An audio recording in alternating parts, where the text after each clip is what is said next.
and start the process.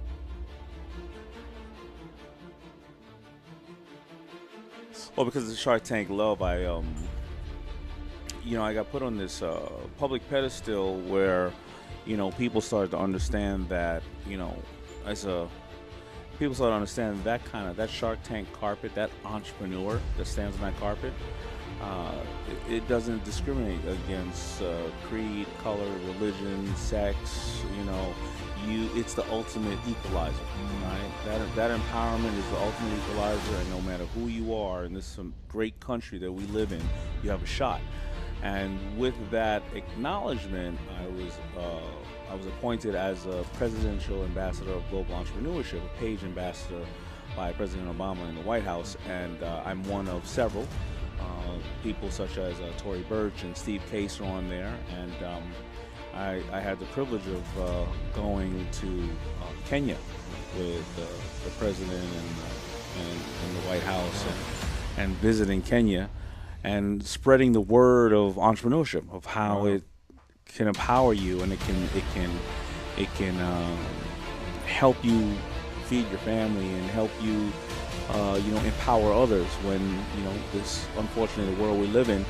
When you don't have hope, other people tend to thrive off of that and ask you to be part of whatever their cause is, and you feel that that's the only hope you have. But if now you can have a smartphone, you can open up a smartphone and make a couple of dollars, and you can hopefully feed your husband, wife, kids, and empower yourself, you're less likely to go and do some things that aren't in the best interest of humans, and mankind. That by far would be my mother. I never realized the lessons that she taught me until I ended up becoming, a parent myself, and realizing that I ended up following all the steps, or all the mistakes I made. Many of the mistakes I made, my mother had advised me that those were going to be mistakes, but she never stopped me from going down the path, because she wanted me to make those mistakes on my own and learn. So she's always been the number one important mentor that I've ever had. And then, life is a series of mentors. I went on from there, and, I had one great teacher, and that's all you need, is one really great teacher in school that makes you feel really special. And then I had a mentor who owned a corner store in my neighborhood, and he would teach me and explain to me, his business tactics. And then my mother ended up having a boyfriend who I call my stepfather, who was actually of the Jewish faith, and he taught me that love doesn't come in a color or a gender, and that for me to be very proud of my culture, but don't be anti anything else, and respect everybody. So I think that gave me a broader look at life, and I never walked in the room with a chip on my shoulder. I also never thought anybody else was better than me, but I never thought anybody had it better than me too, because people of all colors have challenges in life, dreams and aspirations. So those things all led me, to be the man that I am, and I'm very happy of those experiences. Well, it was this new music that was coming out of the Bronx right around 1982, 83. It was called, rap music, and it made its way into Queens, where I lived. And his music was amazing. It was fascinating. Before that, I would listen to music, great people, like, of course, rest in peace, David Bowie, and Rolling Stones, and Donna Summer, Stevie Wonder, Barry White. But all these people had this beautiful way of singing. They had this orchestra and everything else. And they touched on some of the political issues in the world. But this music that was coming out of the Bronx, named rap, it was kind of like our version of Twitter today, I always say. It was like a disruptive technology, because I started to hear about other kids, their hopes and their dreams, their aspirations, the plights of the neighborhood, things that I wouldn't be able to see on the news. And they were putting it in a rhythmic form, and it was starting to educate us, and it came with a way not only to listen to music, but a way to walk, talk, and even dress. Yeah. And you felt like you were part of this society if you wore your Adidas with fat laces on, or you knew how to break dance. And that's where I started to find my identity as a young man. So that's really where fashion started. Right. With me. I wouldn't know till, I was about 12 years old. I wouldn't know till probably about another 10 years, 15 years that maybe we should all do something that we love. Right.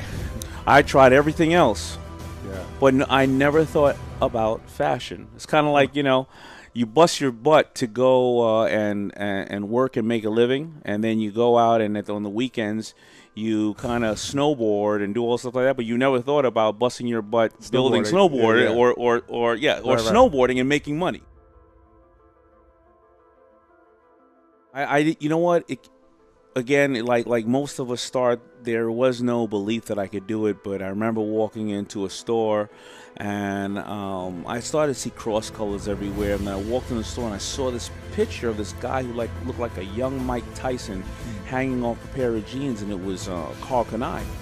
And then it just hit me. I thought prior to that, we always thought that you had to be from Italy and France to design. You had to be older and like a the guys with the tape around their neck, the tailors, right? Sure. And so, or whatever the fashion designer had looked like in those days.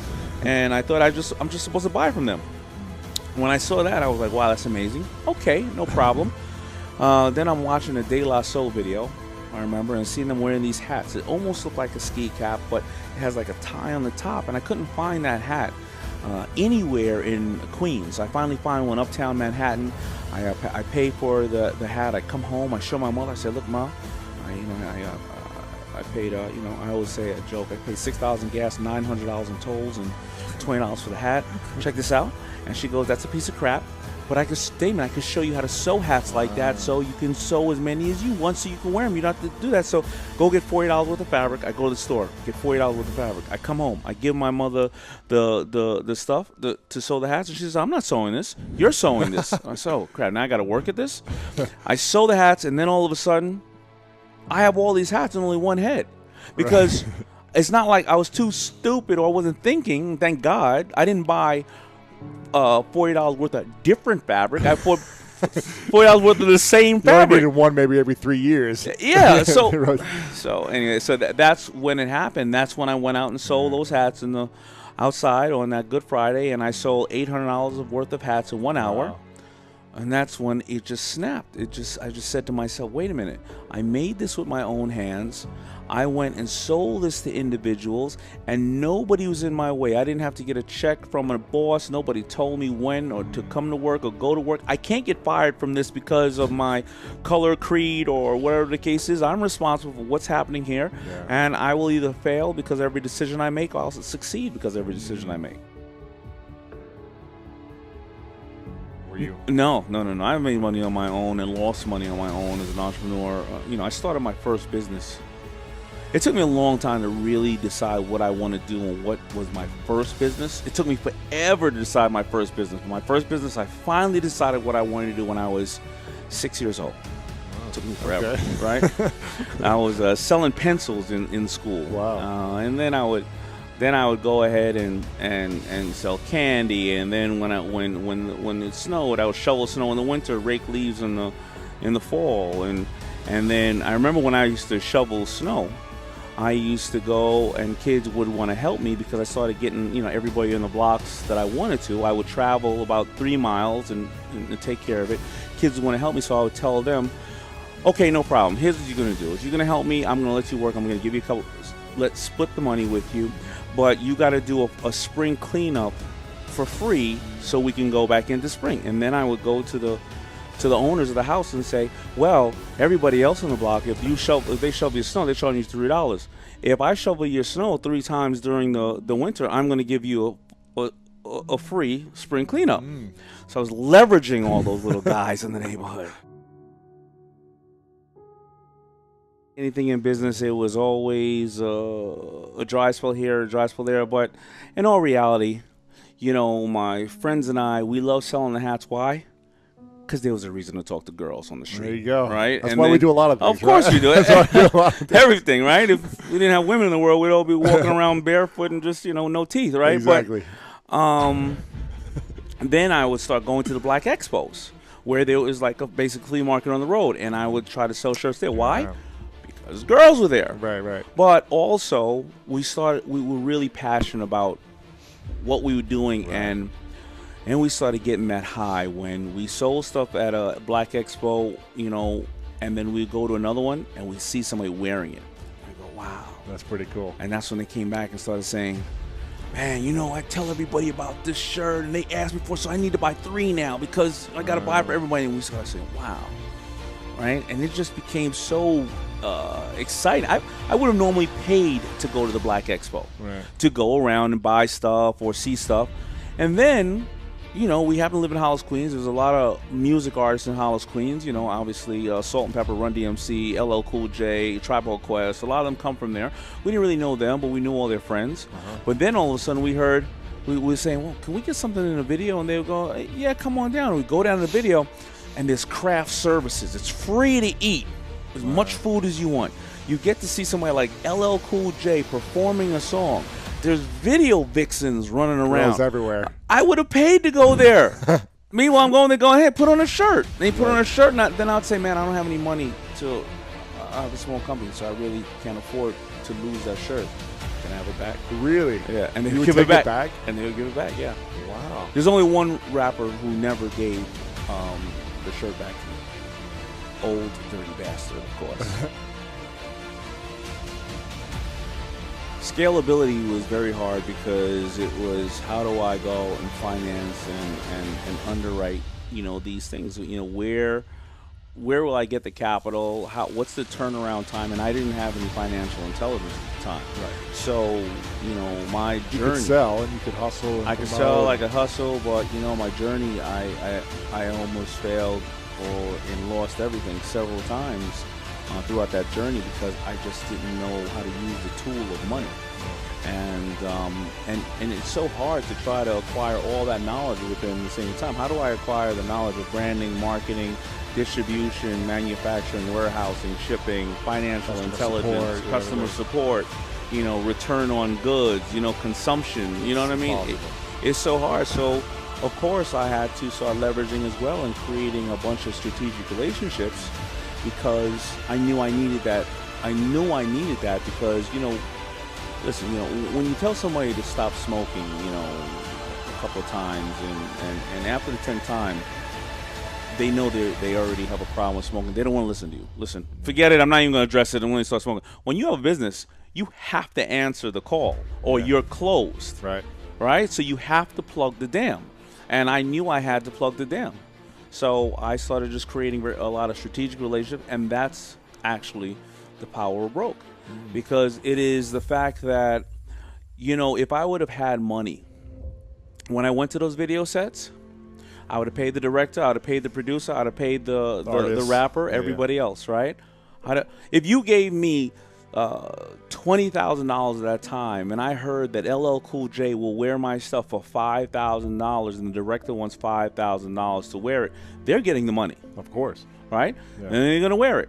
But I got into 30, 40 videos with $0, right? Because I had no way to do it, and I had nothing to lose. You couldn't take anything from me. I didn't have anything. Yeah. Right? Exactly. So you couldn't even give me your shirt. Right. You took it back. I took it back, right? And I said, I got you later. Yeah, right? Old dirty bastard said, "You got me now." But when you're working with the power of broke, it does a couple of things. Number one, it makes sure that you learn the process yourself. You can't afford to hire anybody else. So all those people out there who pay $40,000 for a website when it really costs $5,000, right? Or you can leverage it by bartering or something. Whatever the case is, right? So you have to learn the process. And what happens during that period of time of learning the process is that when and if and hopefully you get to the point that you are successful, nobody can tell you lies. You can't have somebody say, well, I'm not going to tell you about shipping because, you're firing me and I got to go work it out yourself. I said, get the hell out of the way. I've been doing this for 8 years myself, right? You get and you learn the process, number one. Number two is because you don't have a lot of capital, you focus on the only thing that you can do. You don't drown in opportunity. You don't take a bunch of money and go, we should try a bunch of stuff. Here you go. Here's 10,000 here, 10,000 here, 10,000 here, 10,000 here. Go. Yeah, you go. All right, what are we going to do with this hat right now? You know, so that's the process. And that process is very, very important. Also, you learn, and it brings out the character of who you have around you when you operate the power of broke. What do you mean by that? Well, if you're busy, let's open a business today. Let's go take a $100,000 loan. Well, what happens when the money goes away? Because when I didn't have anything, people worked with me for free, and I saw who rose to the challenge. I saw who jumped ship, right? I saw who was problem solvers and problem creators. And that's the process of activating the power of broke. Because to tell you the truth, the people who activate the power of broke more than anybody else are the people who are successful, because that's how they stay successful. Would you say that those individuals have a powerful vision and then are really great at enrolling others in that vision? Is that the key ingredient, or first, getting the team to do it essentially for? Absolutely, but it's not that they have a powerful vision and they've enrolled everybody in the vision, but there's no reason for everybody who is enrolling into it to jump on a sinking ship or a bad idea. You see, we're going to get A on our report card. Sometimes we're going to get an F. So if my power of broke concept, I'm creating FUBU, they didn't wear it because I was giving the shirts away. They wore it because they had to dig in their pocket and they had to pull out their hard-earned money and buy it. Now, if you go out and you give 100 shirts away to all your friends and family, even if it's the nastiest looking shirt, someone's going to feel bad for you, usually your mother, right. And they're going to come to you and say, boy, son, I wore this at the store and they loved my shirt, right? Because that's mom. Yeah, right. Go try to sell that shirt to 100 people who couldn't give a crap about you, right. Who gonna dig in their pocket for $10. You want to get what do you call it? A focus group? Yeah. Try going to Harlem like I used to and selling shirts on the streets. On the streets. Oh, they're gonna give you the focus group for free. Exactly. They're gonna love it or not. So would you say the power of broke is more of a mindset or a way of being? What do you think? It is a mindset. It is an absolute mindset. It is a way to think, and it is a way to know that, listen, if you really think about it, well, I can't come up with anything. I can't come up with anything of substance in my life. Relationship, whether it's personal relationship with family, friends, loved ones, that money ever was the reason the relationship worked. It never was. It was always a byproduct on a working relationship. It's like you're going out and dating a hot girl, right? Your first day, hey, how you doing? Pull up to her in a Bentley. Next day, buying her roses. Next day, buying her everything, right? Jewelry all the time, right? A month later, you lose your job, or you got sued for $1 billion or whatever, and you lost everything. She's probably gonna be like, well, I was so used to roses. What happened? But. And I'm not saying that just about women or men, but sure. But if things are built on a poor foundation, there's nothing there. Right. So when you have the funds. Yeah, exactly. So it takes an average of $60,000 to $75,000 to create a clothing line, a first sample clothing line. It takes about 9 months to get it fully done. How many samples? Like one sample? A line of, let's say, 24 pieces. Okay. I'm sorry, if you're paying a designer, you're not doing it yourself, I would say $150,000. Gotcha. Right? I don't do that. So if I have something great logo, whatever the case is, I will go and get a tailor to maybe sew up 4 pieces and average about $1,500. Then I go and find an Instagram star or a video. If I could, I give them $1,000, maybe $3,000. I put the stuff out and I go and watch the phone. Anybody calling? Anybody calling? Anyone want this? All right, you liked it? All right, let's do another shirt. Right. Nobody calling? We're good. Cut bait. Sure. I can do whatever I want. Yeah. Right? I can put out a book called Power of Broke, and I can hire a lot of great publicists and take out ads and everything else like that. Mm-hmm. Or I can reschedule 9 times with you to come over here and beg you to be on your podcast and call another 10 guys like you, Adam Corral and all these people, and go out there and bust my butt and use the Power Broke myself and send it out to 100 ambassadors, call them personally and say, hey, what do you think about it? Any changes? What can I do for you? Yeah. Stop over the store and start just signing out of nowhere. I just pull up in Barnes & Noble and just start signing like crazy. I have to activate the Power Broke because you know what happens? When you have a sales staff and people, the number one person they're selling is you on how good of a job they're doing and how maybe you didn't give them the right materials. This absolutely is something that everybody can learn, and that's why in the book I don't want people to think that I have, you know, I have this magical touch, this secret sauce, and that's why, as you've seen in there are many people that you and I know that I've interviewed and I've learned from in that book. Over 15 people that have accomplished massive success in their life. You know, I love talking about the people. Rob Dyrdek, as you say, started off as a skateboarder, no money at all. Kevin Plank, the CEO of Under Armour, $4 billion annual sales, didn't have enough money to pay a toll when he started his company, so they wrote him a ticket at the toll booth. Or Mark Burnett, the head of my show, right? ABC Shark Tank. The man was special forces or one of those type of things in the military in Europe. He comes over here. First job, a nanny. Wow. He was a nanny. Second job, selling T-shirts on Venice Beach, right? Or let's look at. I always joke about it because I put up a post about Steve Aoki. Say, oh, Operation Power Broke. Everybody hit me. You know, everybody judges things without reading. Steve Aoki's dad had Benihana's. He was rich. Yeah, well, that actually hurt him because when he went to the hood to play music and be down with the clique, the Keep It Real artist guys, they were like, take your rich butt home. Don't come around here, little rich boy. Yeah. And then when he went to Dad and said, I need some money to do this and that, Dad said, what are you doing?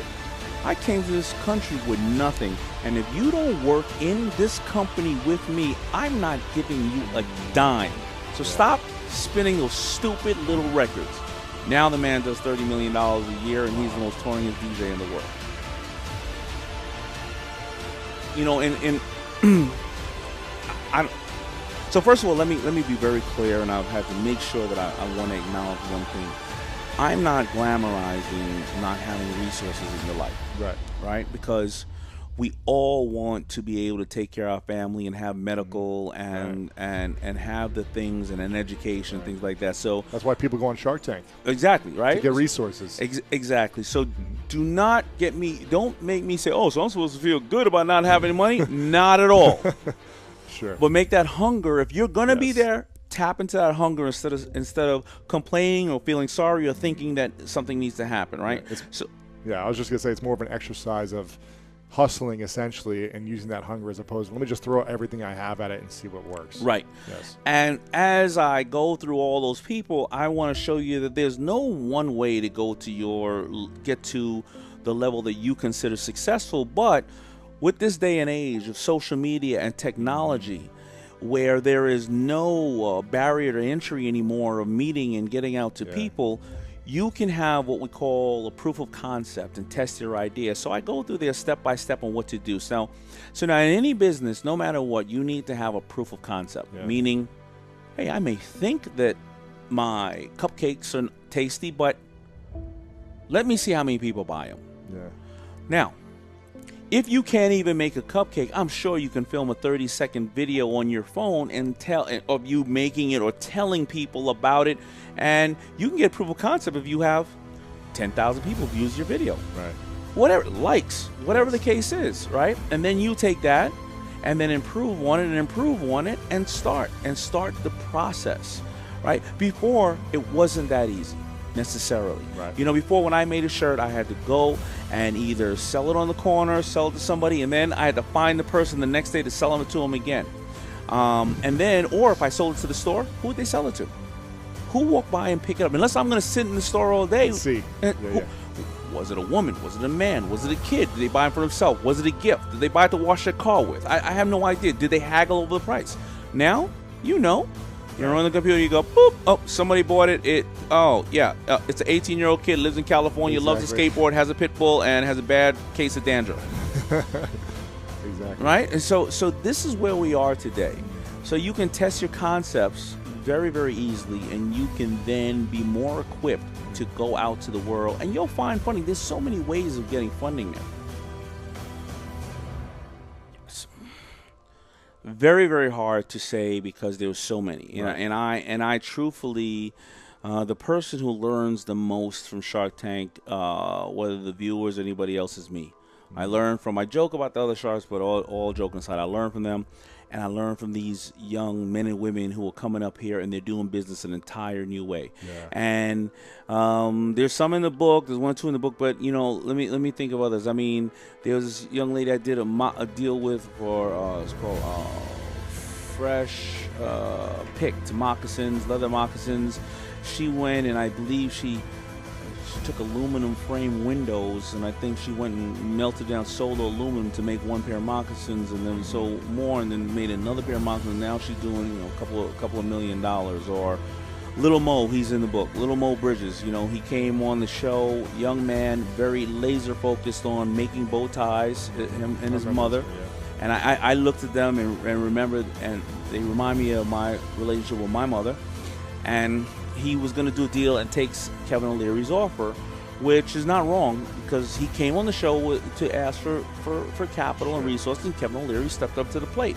But I told him that if he would have taken that $30,000, if I would have taken that back then with the FUBU days, it would have been worth a couple of $100 million, right? Because of the percentage. So he decided to decline the deal. I became his mentor, and honestly, I barely help the kid. He helps me more than I help him, because I turn on TV. He's the fashion correspondent on the NBA draft, right? Wow. Doing about $300,000 in business.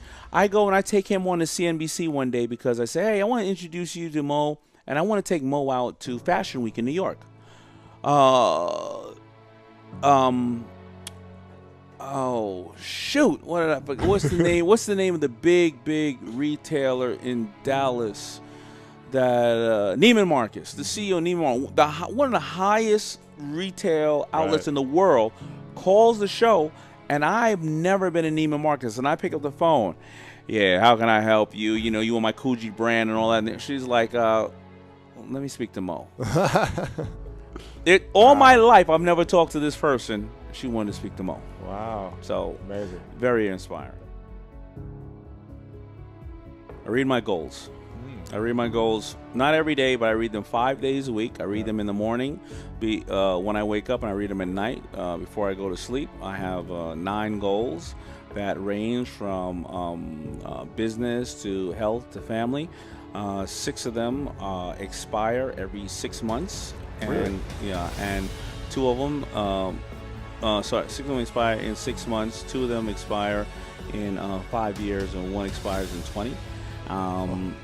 And they're very, very detailed in what they are, and the reason is I want them to be the last thing I think about when I go to bed. And I reset them every 6 months, but I notice that as the date comes up, I start to have this anxiety. All right, if you haven't achieved it yet. Yeah, if you haven't achieved it, and most of them you're not going to achieve if you really set aggressive ones, but you're going to get there 50, 60, 70%, right? Yeah. Bang, then reset it for a longer period of time with a higher goal to reach. The third time it settled in, I read this book the first time when I was 16. The third time I read the book, I was 19. I read the book every year, Think and Grow Rich. It's a great book. Yeah. They're doing a documentary right now. Did they approach you?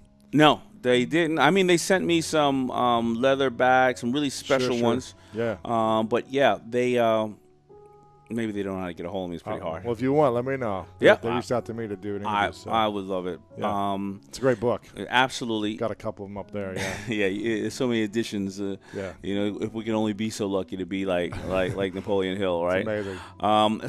So that's where it is, and the ritual is pretty simple. It's If I say, hey, I need to lose X amount of pounds, by this date, I'm going to, and then what's the process? Well, I'm going to drink 6 bottles of water. I'm going to drink 1 green drink a day. I'm going to do cardio in the morning, and if I can slip in some weight training at night, I'm not going to eat out to 7 p.m. I'm not going to eat fried foods and/or meat. And in return for that, I will be healthier, and I will be able to live a longer, prosperous life and be in my daughter's lives longer, and to make sure that I'm there for them. And so, what is the goal? How are you going to get to that point? When does it expire? Yep. And what is the reward for the goal? Time frame I pick. So I think 6 months is a reasonable time to accomplish something, and/or say to yourself, what's wrong with you? You've been talking this crap for 6 months, right? I think that also in 6 months you can see the change, because if I sit there every morning and I sit there and say I'm going to have a green drink or a banana for breakfast, then that's one less time that I'm going to have that everything bagel with sour cream and salmon and all that stuff. Right. And by the time the 6 months go, I've probably done that 40 times, 90 times, and you start to see the difference in what it is. So the 5-year one, I want to be somewhere in, what are we going to do in 5 years? I don't know. And then 20-year one is always going to be about that kind of, as you look over, or as I look over my family and my health, legacy, and my legacy to some extent, and hopefully I'm going to have to reset the 21, right. the 20 Sure. year goal.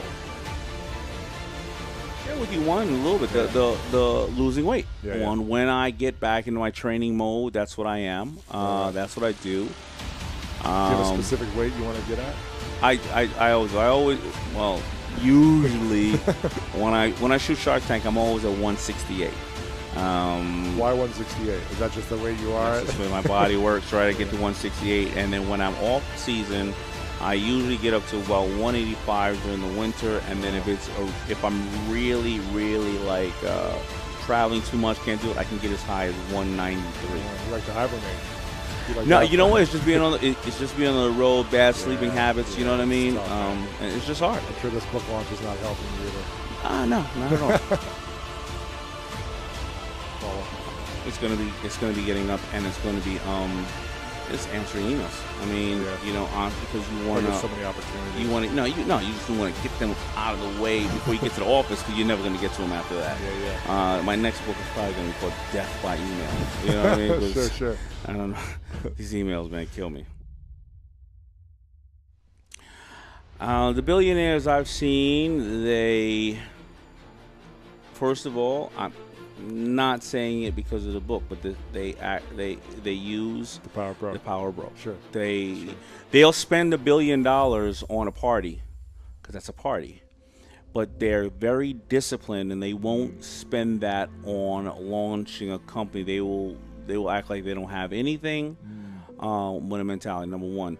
Number two is they write down everything. Really? They write down everything. We got into this day and age where people are typing in their smartphones. They physically write down everything. And I remember one of them said to me, the dullest pencil will always remember more than the sharpest mind, which is a very, very, very, very well-known quote. And usually what they write, I noticed that they write how to save the most on taxes. Really? Yeah, they usually write that because tax codes change often, right? And investments have certain tax benefits or not, whether philanthropy or whatever the case is. And they look at it like this. They go, well, I can either start, I'm putting in my pocket $200 million a year, argument's sake.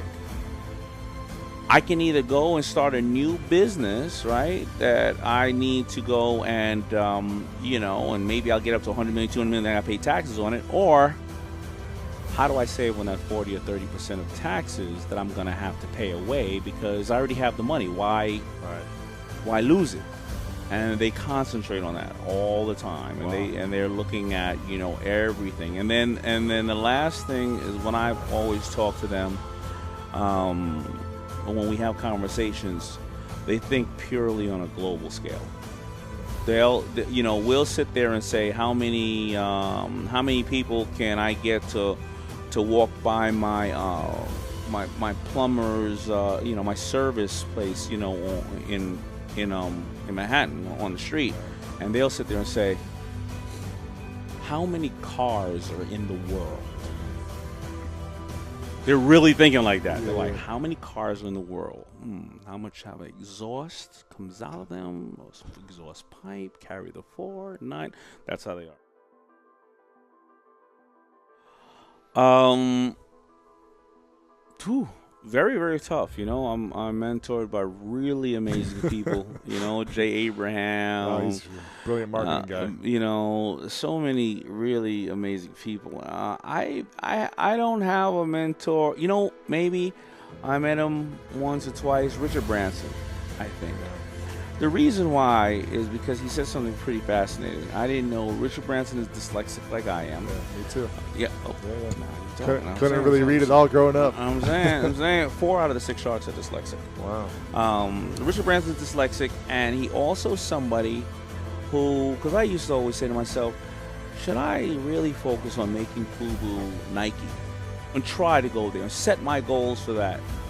Or am I too close to it? And Richard Branson has 300 companies, and he said he's an entrepreneur that gets bored fairly quickly, and he loves the process of new companies, bringing the fundamentals of what he knows over to a new process and the discovery of that.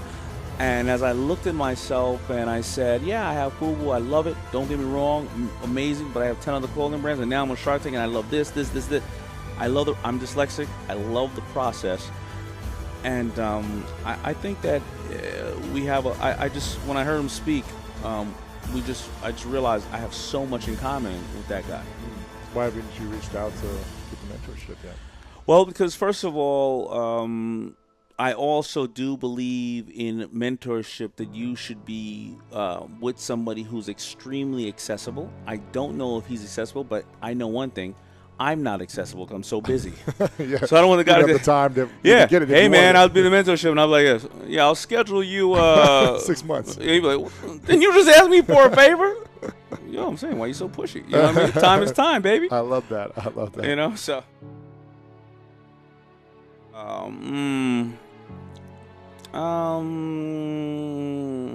I would think Jay Abraham has been. Really? Yeah, because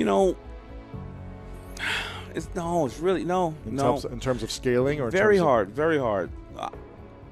Really, all of them. I can't say that any one person helped me more than the other. I can't say any one person didn't have the knowledge. My mother helped me in the beginning. My stepfather Steve, and then my amazing partners over at FUBU. I have my 3 friends who've been there all my life for me. They've helped me when the times are tough, and I've learned from them. And then our other partners over on the other side of the FUBU. So, I don't know. And it's all been great. Yeah. Amazing.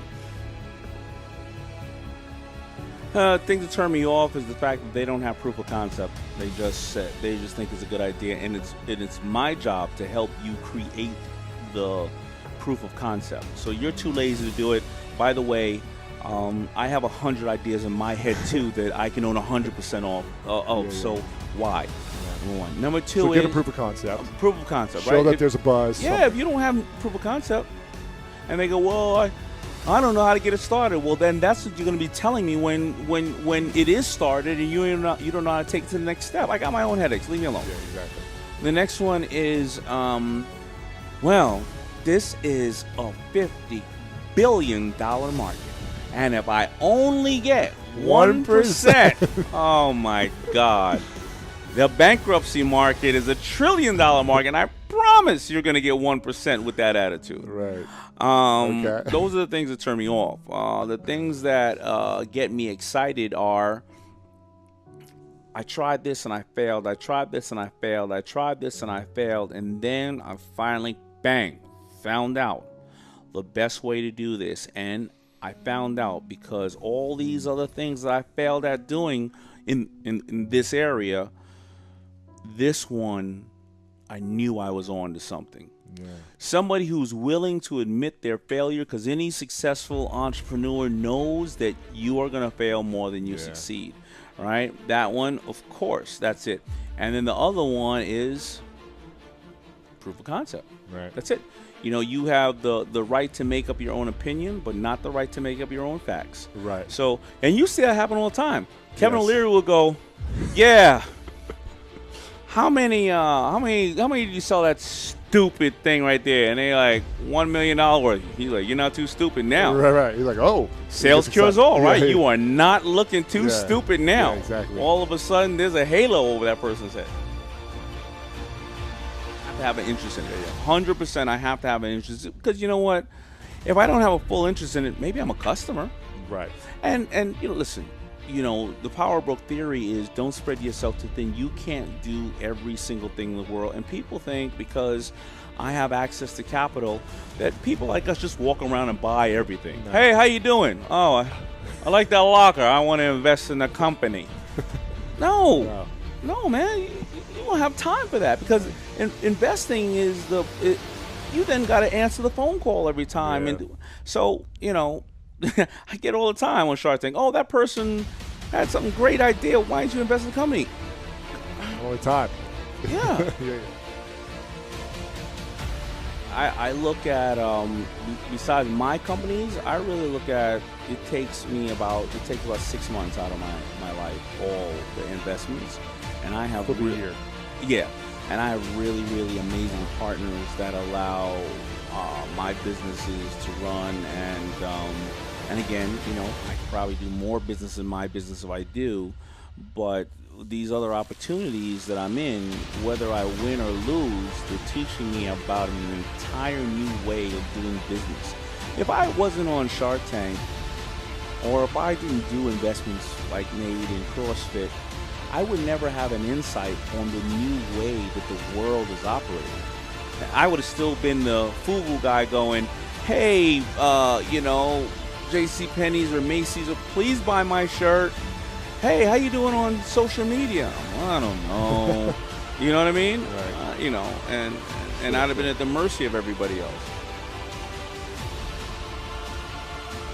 On top of this. Oh yeah, listen, trust me, you and I doing the podcast, I'm not trying to make it a big wet kiss about power. I'm fine with that. I want to make sure that I didn't put in the book, or I did put in the book, and whether I did or not, the advice that I would give the younger Damon John is make sure you have financial intelligence. I don't care even you're going to be an entrepreneur working for a company, whatever the case is. I don't care if you have money or you don't have money.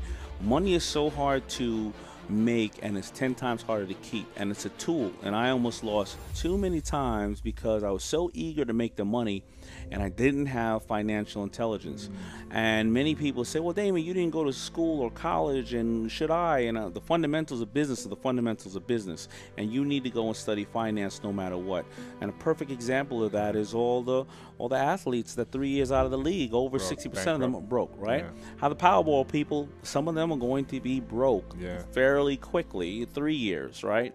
And it's because just, if you really look at an anatomy of a bankruptcy or something that, like, if I had, $300,000, I'm going to probably buy a $50,000 house. I'm going to buy a little car for $20,000, whatever the case is.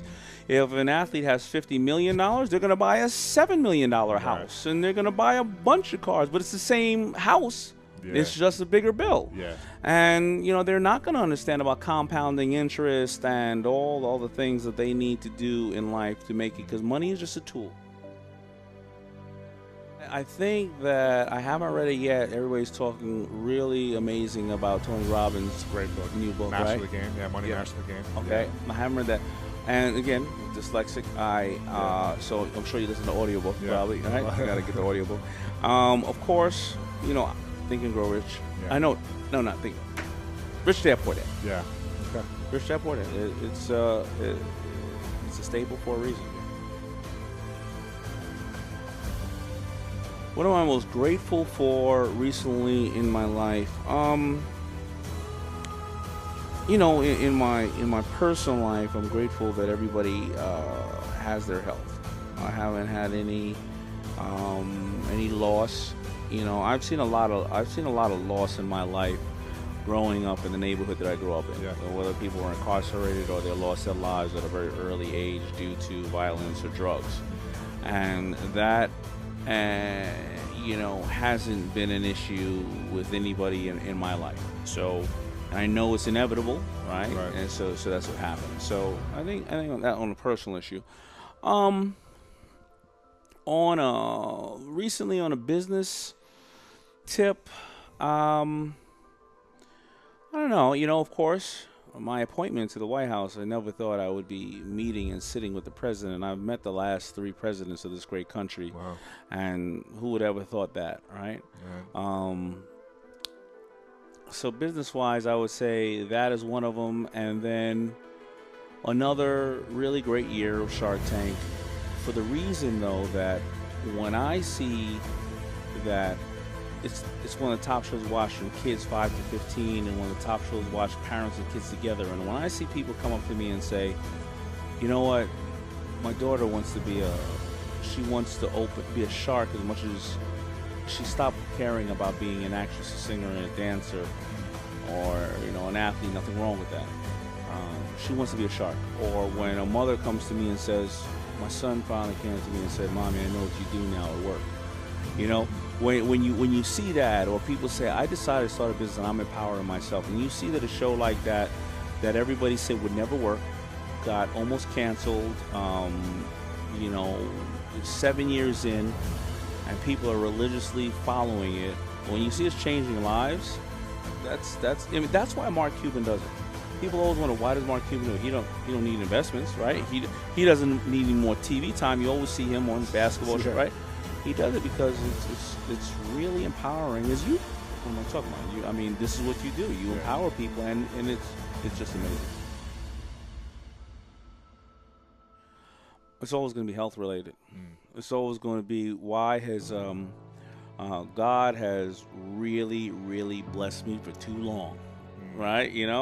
I was a kid. I was hanging out. I don't know how many times I was doing things that kids do, right? Yeah. And why am I still just cranking along, right? I'm almost 50 years old right now, right? And still a young man. Yeah, I am. But I've seen people, not because of, now I'm talking about violence or anything else like that. I've seen people just curl over and have a heart attack. Yeah. I mean, I know last year, I think I remember counting within 3 months 11 people that passed away, and they did not realize it. Whether it was, unfortunately, in the beginning of the book, I dedicate something to my venture capitalist, who's an amazing man named David Freshman, and he's the one that all my Shark Tank people had to, once we did the deal, they had to vet the deal with David, right? And David truly believed in entrepreneurship ever since from day one, and he's always somebody who was a venture capitalist, but one who taught kids and people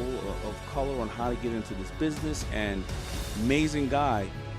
He called me and said, hey, I'm ready to fight the biggest battle of my life, right now. And I found out I have pancreatic cancer. And within, very short time, he's no longer with us. Wow. And I met I know about 11 people that faced that last year. So you never know when we're going to be, when the good man's going to call for us, and hopefully Dave is down here protecting me now. Now he's my ultimate venture capitalist protector.